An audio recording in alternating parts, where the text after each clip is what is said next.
You know, we just had a big mess up with one of our customers, and I just wanted to share for my future self and for all of you on how to deal with customers when they get upset.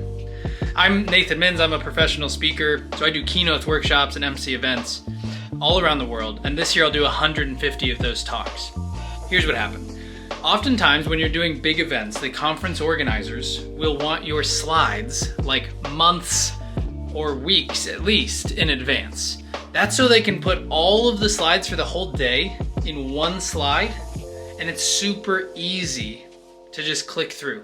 Now here's the thing, sometimes between the time you send your slides and the time that you actually do the presentation, what you want to say changes a little bit. So you want to change your slides. I didn't realize these conference organizers have so many demands on their time. Like, you might plan an entire year for a single event, and that event happens, and the day before, or the 2 days before, in our case, the speaker says, can we change the slides? It's not hard to change the slides.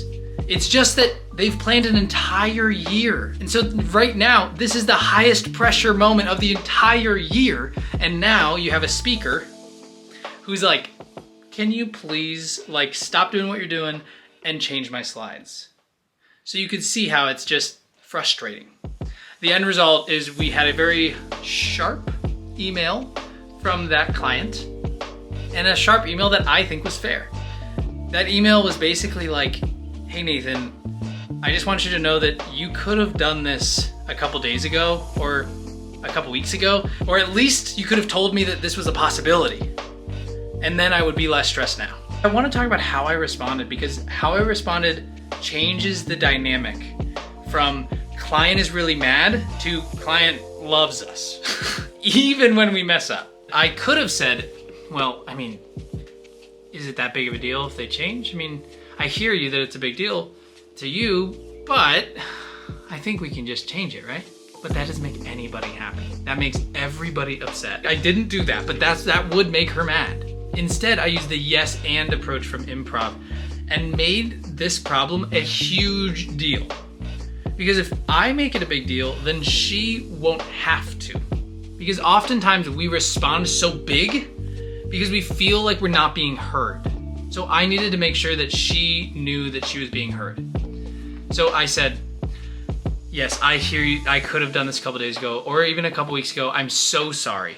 That is totally my fault. I'm so sorry. I'm gonna institute practices in the business so that this doesn't happen again to any event organizer, because I understand this is a big deal to you, and this is important. You know, I don't want this to happen. And then because I made it such a big deal, she said, "Oh no, Nathan, it's not that big of a deal. Like we can relax. You know, it's fine. It's fine. Really, I was just a little stressed. I didn't mean to come off a little, sharp. I'll update the slides. Don't worry about it." And then she said, "Thank you for being so attentive." And I'm like, that is perfect.